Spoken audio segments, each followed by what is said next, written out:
Alright, what if I told you guys I'm 95% sure on who Khamzat Chimaev is going to fight next, and I'm going to be breaking down why I think that this is. Because I've done some research and some thinking throughout this week because I'm like, where the hell is Khamzat? Why haven't we seen him since September when he took literally no damage? And it's kind of hard to tell because Khamzat, in my opinion, talks a lot of shit. You can't take everything he says so serious, so you actually have to break down what is fact and what's going on. What's up, guys? Welcome back to a brand new video. If you guys are new to the channel, hit the subscribe button, like, comment, and share. Q&A on Saturday, so ask questions for the Q&A. And at the second half of this video, I'm going to be talking about KSI's new opponent, Joe Fournier, as well as an update on the whole Wade concept situation. So tune in at the second half if you guys want to pay attention to that. So without further ado, let's just get into this video. Alright, where is Khamzat Chimaev? Well, if you guys don't remember, last time we saw Khamzat, he weighed in 9 pounds over the welterweight limit, was supposed to fight Nate Diaz, but then had to fight Kevin Holland last second, all because he missed weight, and it was a big deal. And look, Khamzat is pretty big for the weight class. We saw back in Abu Dhabi, he had trouble making weight. 171.5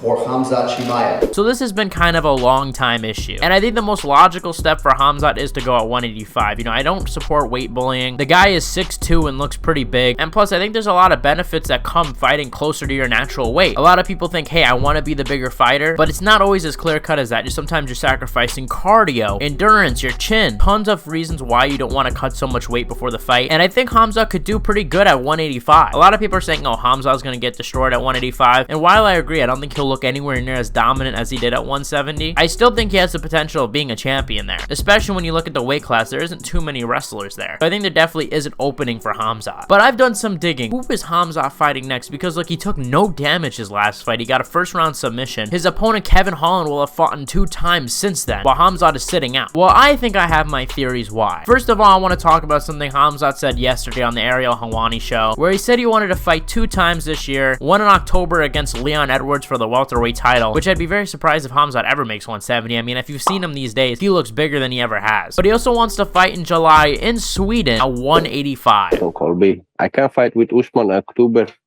and I want to fight in July, June, and maybe they come to Sweden. I don't know what I said about that. I want to fight somebody 184. 185, and then we go 170 in Abu Dhabi. In July, I'm gonna fight maybe somebody here in Sweden.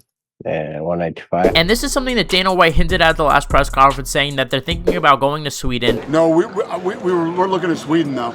Yeah. Khamzat Chimaev spent a lot of years training in Sweden, so it would make all the sense in the world to have him fight there. Now the question is, who is the opponent? Now Khamzat has even said himself, look, he's fighting at 185. There's obviously a lot of options. I mean, you could say Sean Strickland, Jared Cannonier, and the obvious ones being Robert Whitaker. But I think I have someone that's kind of been away from the limelight recently, that fought last even before Khamzat Chimaev fought last, and I'm talking about the one and only secret juice god himself, Paulo Costa. And look, Paulo Costa was supposed to fight Robert Whitaker back in February. The fight fell through basically because of contractual reasons. Paulo Costa wanted to get paid more for this, and I'm not going to get into that whole situation because it's kind of irrelevant to the story, but Paulo Costa just revealed on his YouTube channel that he has signed a 4-fight deal with the UFC, and the UFC wants him to fight either Sean Strickland next or Khamzat. And look, it's about to be April. July is only 3 months away. We have a whole beef between Paulo Costa and Khamzat. Remember, they were going back and forth at each other in the PI. There's a built-in storyline there, and I think because of the timing, it makes all the sense in the world to have Paulo Costa and Khamzat Chimaev fight in Sweden in July. And let's be real though, UFC has not been getting along with Paulo Costa recently, so I wouldn't be surprised to see them send Paulo into enemy territory against a guy who predominantly uses wrestling to help kind of build their star. I think Khamzat is definitely a worse matchup for Paulo when you're comparing him against Sean Strickland, and I think the UFC really wants to build Khamzat, so I don't really see them putting him against Robert Whitaker just yet. My prediction that I'm 95% sure of is we're going to see Khamzat Chimaev and Paulo Costa UFC Sweden in July. Plus, it's their big return to Sweden. They're going on a big main event, and it doesn't get any bigger than this. This could be on a pay-per-view. And I think this fight could be a shoo-in for who's next for the middleweight title. Seeing that Paulo's coming off of a win, and Khamzat's, of course, a big star. That's my prediction right here. I'm pretty confident in this. Let me know what you guys think of the matchup. Who do you guys have? I'm not so sure yet. I want to do a little more breakdown thinking about the fight because Khamzat's moving up 15 pounds. Paulo Costa is pretty strong. I could definitely see a scenario where he defends a lot of those takedowns. takedowns and then lights up Chimaev on the feet. We've also seen Khamzat have cardio issues before, especially against the Gilbert Burns fight, which credit to him, that was a high-paced fight. But I'm excited for this. Let me know what you guys think in the comment section below. Alright, so for the next few minutes, I'm going to be talking about KSI's new opponent, Joe Fournier. Now, last time I talked about the whole KSI situation was talking about the situation with Wade. If you guys want to go check that out, I suggest you do so. But it turns out Wade is getting rehired. I'm not really sure on the whole situation, but basically he got rehired. I'm not sure if he's going to stay with Misfits by choice or move to the PFL and Jake Paul. I don't know what's going on with that, but KSI has recently just given a hollow apology, conveniently at the same time as his manager. Clearly just a panic PR move. And I mean, if you look at KSI's Reddit, his Twitter, his YouTube comments section, everybody is just criticizing him over the Wade situation. And I would bet that announcing this fight is kind of a way to get that hate away and kind of distract the public and giving them something new to talk about. But I guess it's working because I'm going to be talking about it anyway. So KSI is going to be fighting Joe Fournier, and I think most people expected this to come. KSI was supposed to fight Joe Fournier as a backup opponent if Dylan Dennis pulled out, but of course that didn't happen because KSI is full of tons of excuses and doesn't fight anybody good. This guy makes Jake Paul's resume look like he's Muhammad Ali. Like, if you're really gonna compare Tyron Woodley to Joe Fournier, you're crazy. Joe Fournier, yes, is a 9-0 boxer and it looks pretty. I mean, it's a pretty smart opponent to pick, but when you look at his record, you can tell it's a little bit padded. One of his fights was against a rapper that made his pro debut, and Joe Fournier, he does look like a pretty boxer. But one thing I gotta give KSI credit for, and one thing that I think helps him against pro boxers that Jake Paul doesn't have, is that KSI is super unorthodox. Like, he just comes at you right away. And when boxing somebody that doesn't necessarily really know how to box well, sometimes it's actually more difficult than having a more technical boxer like Jake Paul in there, because you're just not used to it. Nobody's gonna be able to replicate that style going so forward. Like, if you look at the FaZe Temper fight, one thing that really took me by surprise was KSI just going forward. And he does that in a lot of the fights. He normally does a lot more sloppier. KSI is still a pretty sloppy boxer, I'm not gonna lie, but I could definitely see Joe Fournier getting overwhelmed and getting caught with something because he panics. That's what I noticed a lot of KSI's opponents have, is they panic. It happened with Logan Paul, it happened with the 2 Uber drivers that KSI fought that one time. They panic, and I wouldn't be surprised to see a lot of higher level opponents panicking under that pressure, just because it's like, KSI does hit hard. We've seen him get knockouts. He's had sparring partners say he hits incredibly hard. So his style just kind of creates a lot of pressure for the opponent. So I could definitely see that getting to Joe Fournier. It's kind of hard to watch his fights and predict it because there's no one else really like KSI that was fighting Joe Fournier. But I wouldn't mind KSI being humbled, if I'm going to be honest. But I don't think that'll happen. My prediction is KSI by knockout. Mams Taylor and KSI are very smart about the opponents they pick, cherry picking them, and then somehow criticizing Jake for doing the same thing. I mean, say what you want about Jake, but Jake fought Tommy Fury. Like, Tommy Fury was a legit test. Even Tyron Woodley was a legit test. I gave Jake a lot of credit for fighting Tyron Woodley when that fight was announced because I thought that was a big step up. But we're gonna have to see. I think they're fucking delusional, and I'm gonna stop talking about it because I feel like my blood pressure is going to rise. If you guys want to see me rant, like I said, watch the video. That's just a full-on rant breaking down the whole situation and roasting everybody at Misfits. But guys, it's gonna conclude this video. Thank you guys so much for watching. Let me know what your favorite part was. Let me know what you guys think of the KSI fight, Khamzat Chimaev. Let me know what's up. Let me know who you guys think would win, Khamzat or KSI. It's like, yes, Khamzat has a lot of skill, but you gotta remember, KSI has that knowledge, strength, and integrity. I assume physical strength because he clearly doesn't have the mental strength, because if someone just says an opinion he doesn't like, he's gonna cry like a little baby. No,